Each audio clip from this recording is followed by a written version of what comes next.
নমস্কাৰ বন্ধু বান্ধৱীসকল আপোনালোকক এডুকেশ্যন ফৰ অসম চেনেলটোলৈ প্ৰথমতে স্বাগতম জনাইছোঁ। তো কাৰেণ্ট এফেয়াৰ তথা জেনেৰেল নলেজৰ আজি 38 নম্বৰ খণ্ডটো মই লৈ আহিছোঁ। তো এই সেশনটো আপোনালোকে সকলোবোৰ এক্সামৰ কাৰণে চাব পাৰে, কাৰণ ইয়াত ইম্পৰ্টেণ্ট ফেক্টছ বহুতো মই আপোনালোকক জনাম। আহক আমি সেশনটো আৰম্ভ কৰোঁ। তো আজিৰ আমাৰ 1 নম্বৰ প্ৰশ্নটো হৈছে কিছুদিন আগতে ৰাষ্ট্ৰসংঘৰ সৰ্বোচ্চ পৰ্যাবৰণৰ দ্বাৰা কাক সন্মানিত কৰা হৈছে। তো পৰ্যাবৰণ সন্মান তো বঁটা এই বঁটাৰে সন্মানিত কৰা হৈছে নৰেন্দ্ৰ মোদী দেৱক। তো কেৱল নৰেন্দ্ৰ মোদী দেৱেই নহয়, একেলগে অৰ্থাৎ যুটীয়াভাৱে এই বঁটা দিয়া হৈছে ফ্ৰান্সৰ ৰাষ্ট্ৰপতি ইমানুৱেল মেক্ৰন আৰু আমাৰ ভাৰতবৰ্ষৰ মহামান্য নৰেন্দ্ৰ মোদী দেৱক সংযুক্তভাৱে দিয়া হৈছে দুয়োকে। তো এই বঁটা পৰ্যাবৰণ বঁটা কিয় দিয়া হৈছে? কাৰণ ইণ্টাৰনেশ্যনেল ছ'লাৰ এলিয়েন্স অৰ্থাৎ ISA শ্বৰ্ট ফৰ্মত এই ছ'লাৰ এলিয়েন্সটো আৰম্ভণি কৰাত আমাৰ নৰেন্দ্ৰ মোদী দেৱ আৰু ফ্ৰান্সৰ যথেষ্ট বৰঙণি আছে। চাব, ইয়াতে এটা পইণ্ট আহি পৰিলে যে কৰ্কট ৰেখা আৰু মকৰ ৰেখা, ইয়াৰ মাজৰ যিখিনি দেশ আছে এই দেশবোৰত সূৰ্যৰ পোহৰ বহুত বেছিকৈ পৰে। আৰু এই কথাটোৱে কৈছিলে 2015 চনত ফ্ৰান্সৰ পেৰিছৰ ভেবলি নামৰ এটা ষ্টেডিয়ামত নৰেন্দ্ৰ মোদী দেৱ যেতিয়া গৈছিলে, তাতে ভাষণ দি থাকোঁতে এই কথা কৈছিলে। আৰু এই কৰ্কট ৰেখা আৰু মকৰ ৰেখাৰ মাজৰ দেশবোৰক নৰেন্দ্ৰ মোদী দেৱে কৈছিলে যে সূৰ্যপুত্ৰ বুলি এই দেশবোৰত, কাৰণ ইয়াতে যথেষ্ট পৰিমাণে সূৰ্যৰ পোহৰ পৰে আৰু এই সূৰ্যৰ পোহৰক উচিত কামত ব্যৱহাৰ কৰিবলৈ এই ইণ্টাৰনেশ্যনেল ছ'লাৰ এলিয়েন্স তেতিয়াৰ পৰা বনোৱাৰ যোজা হয়। আৰু ইয়াতে চাব, যিটো কৰ্কট ৰেখা অৰ্থাৎ ট্ৰপিক অফ কেঞ্চাৰ, এই ৰেখাডাল কোনডাল? তো এই ৰেখাডাল হৈছে 23.5 ডিগ্ৰী উত্তৰ, আৰু মকৰ ৰেখা অৰ্থাৎ ট্ৰপিক অফ কেপ্ৰিকন এইডাল হৈছে 23.5 ডিগ্ৰী দক্ষিণ। তো এই দুডাল ৰেখাৰ মাজৰ ঠাইখিনি বেছিকৈ সূৰ্যৰ পোহৰ পোৱাৰ কাৰণে এই ইণ্টাৰনেশ্যনেল ছ'লাৰ এলিয়েন্সৰ দ্বাৰা সকলোকে একগোট কৰা হৈছে আৰু সূৰ্য শক্তি আহৰণ কৰিবলৈ উৎসাহিত কৰা হৈছে। এই ইণ্টাৰনেশ্যনেল ছ'লাৰ এলিয়েন্সৰ হেডকোৱাৰ্টাৰ আছে আমাৰ গুৰগাঁৱত। 2 নম্বৰটো লৈ আহিছোঁ, কিছুদিন আগতে এয়াৰ টু এয়াৰ অস্ত্ৰ ক্ষেপণাস্ত্ৰৰ সফলতাপূৰ্বক পৰীক্ষা ক'ত কৰা হৈছে? অস্ত্ৰ নামৰ এইটো ক্ষেপণাস্ত্ৰ মিছাইল, যিটো তো ইয়াৰ নাম হৈছে অস্ত্ৰ, এয়াৰ টু এয়াৰ হয় এইটোৰ পৰীক্ষা কৰা হৈছে পশ্চিম বংগত। এইটো দৃশ্যটো, এইটো মিছাইলটো এই ফাইটাৰৰ পৰা এইদৰে এইটো উৎক্ষেপণ কৰে। তো এইটো চাব, এই যিটো সফলতাপূৰ্বক পৰীক্ষা কৰা হৈছে কলিকতাৰ কালিকুণ্ড নামৰ এয়াৰফ'ৰ্চ ষ্টেচনটোৰ পৰা। তো কলিকতা বুলি কওঁতে আহিল ৱেষ্ট বেংগল। তো এইখনেই হৈছে ৱেষ্ট বেংগল। ৱেষ্ট বেংগলৰ কেপিটেল হৈছে কলকাতা। আৰু এই চহৰখন কোনটো নদীৰ পাৰত অৱস্থিত? হুগলী নদীৰ পাৰত অৱস্থিত। ইয়াৰ চিফ মিনিষ্টাৰ হৈছে মমতা বেনাৰ্জী আৰু গভৰ্ণৰ হৈছে কেশৰীনাথ ত্ৰিপাঠী। কিছুদিন আগতে ধাৰা 497 অৰ্থাৎ এই ছেকশ্যন 497 ক'ব পাৰি, তো যিটো এডাল্ট্ৰিৰ লগত জড়িত, এইটো কোনে সমাপ্ত কৰিছে? সুপ্ৰিম কোৰ্টে সমাপ্ত কৰিছে। তো এই যিটো ধাৰা 497 এইটো ছ'চাইটিৰ লগত জড়িত এটি ধাৰা হয়। তো এডাল্ট্ৰি অৰ্থাৎ বেভিচাৰ বা অগম্যাগমন ক'ব পাৰে, বিবাহৰ পিছত যি অনৈতিক সম্পৰ্ক ঘটে, এইটো সকলোতো জানে বাৰু। তো এইটো অকণমান বেলেগ ধৰণৰ কথা হয়।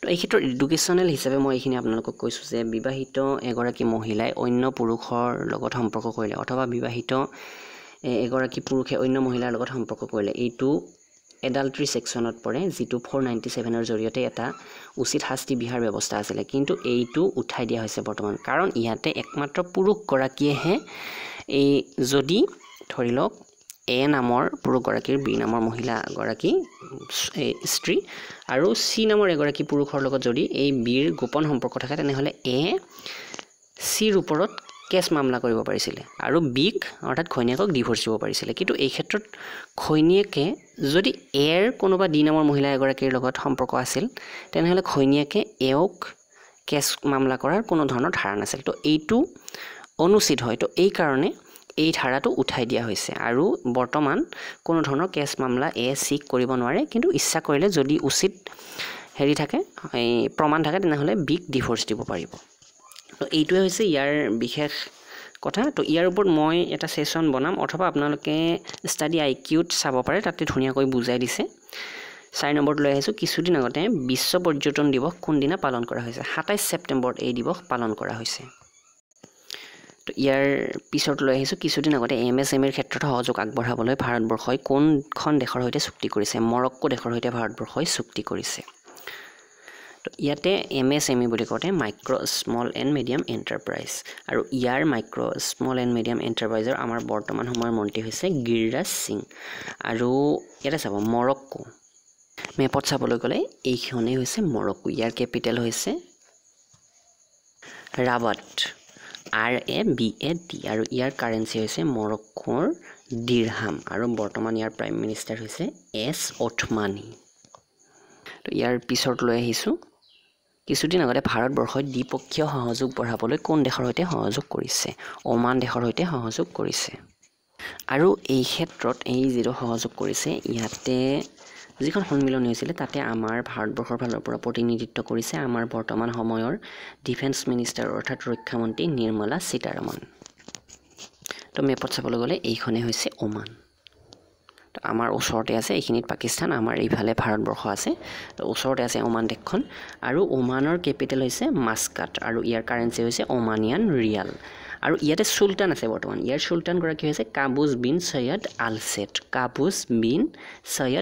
সেদ ইয়াৰ পাছৰটো হৈছে কিছুদিন আগতে ৰাষ্ট্ৰীয় পৰ্যটন পুৰস্কাৰ কোনে প্ৰদান কৰিছে এই পুৰস্কাৰটো কোনে প্ৰদান কৰিছে এইটো প্ৰশ্নহে মই ইয়াতে আনিছো তো কেজে আলফোনছে এই পুৰস্কাৰটো প্ৰদান কৰিছে 27 ছেপ্টেম্বৰ যেটো পৰ্যটন দিৱস আছিল মই এইটো ইতিমধ্যে এটা প্ৰশ্ন কৈছোই আপোনালোকক তো এই দিনটোতেই এই পুৰস্কাৰটো প্ৰদান কৰা হৈছে আৰু এই ক্ষেত্ৰত আমাৰ ভাৰতবৰ্ষৰ পৰ্যটনৰ ক্ষেত্ৰত 1 নম্বৰ স্থানত থকা ৰাজ্যখন হৈছে অন্ধ্ৰপ্ৰদেশ তো অন্ধ্ৰপ্ৰদেশকে এই পৰ্যটন পুৰস্কাৰ দিয়া হৈছে আৰু 2 নম্বৰতে আছে কেৰালা তো ইয়াৰ পিছত লৈ আহিছো কিছুদিন আগতে ডাটা এনালাইটিক্স আৰু ডিজি বাৰ্তাৰ বাবে উৎকৃষ্টতাৰ কেন্দ্ৰ কোট আৰম্ভ কৰা হৈছে নতুন দিল্লীত এই কেন্দ্ৰ আৰম্ভ কৰা হৈছে আৰু এইটো আৰম্ভ কৰিছে আমাৰ বৰ্তমান সময়ৰ মন্ত্ৰী কেন্দ্ৰীয় ইলেক্ট্ৰনিক তথা সূচনা প্ৰদ্যোগিক মন্ত্ৰী ৰবিশংকৰ প্ৰসাদে তো ইয়াৰ পিছৰ প্ৰশ্নটো হৈছে কিছুদিন আগতে UNGCৰ 73 নং সন্মিলনীত টিবিৰ ওপৰত উচ্চস্তৰীয় বৈঠক ক'ত আয়োজিত হৈছে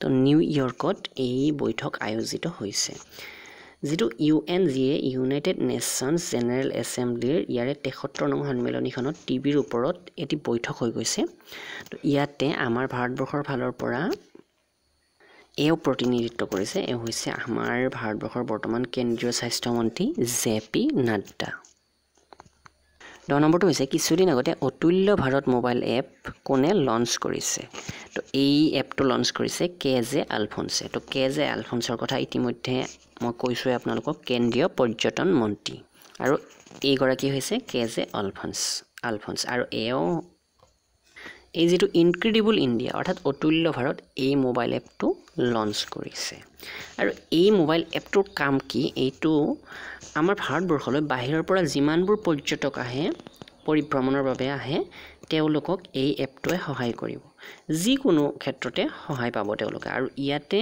24/7 অৰ্থাৎ প্ৰত্যেক সময়তে সপ্তাহটোৰ প্ৰত্যেকটো ঘণ্টাতে বুলি ক'ব পাৰি সেটিংৰ অপচন আছে অৰ্থাৎ মেছেজ কৰি যিকোনো কোৱেশ্চন কৰিব পাৰে যিকোনো কোৱেৰি কৰিব পাৰে তো এই ক্ষেত্ৰত যথেষ্টখিনি সহায় হ'ব পৰ্যটকৰ এই মোবাইল এপটোৰ জৰিয়তে 11 নম্বৰটো হৈছে কিছুদিন আগতে বিশ্ব ৰেবিছ দিৱস কোনদিনা পালন কৰা হৈছে ৰেবিছ দিৱস অৰ্থাৎ ৰেবিছ নামৰ যেটো বেমাৰ কুকুৰে কামুৰিলে হয় এই বেমাৰটোৰ বিষয়ে এই জনসাধাৰণক সজাগ কৰিবলৈ তথা ইয়াৰ পৰা ৰক্ষা কৰিবলৈ এই দিৱসটো পালন কৰা হয় 28 ছেপ্টেম্বৰত আৰু ইতিমধ্যে কৈছো মই 27 ছেপ্টেম্বৰত পৰ্যটন দিৱস আৰু আমাৰ ছেপ্টেম্বৰ মাহতে অন্য দুটামান দিৱস আছে 16 ছেপ্টেম্বৰত পালন কৰা হৈছে ৱৰ্ল্ড অজন ডে আৰু 8 ছেপ্টেম্বৰত পালন কৰা হৈছে ৱৰ্ল্ড লিটাৰেসি ডে তো এই দিৱসবোৰ যথেষ্ট ইম্পৰ্টেন্ট এই কাৰণে এইবোৰ ৰিভিজন কৰাৰ যথেষ্ট প্ৰয়োজন আছে আৰু এবাৰতে যে মনত থাকিব হেতুটো সম্ভৱ নহয় আপোনালোকেও এইটো জানে তো মই যিমানখিনি পাৰো আপোনালোকক ইয়াৰ মাজে মাজে ৰিভিজন কৰাই গৈ থাকিম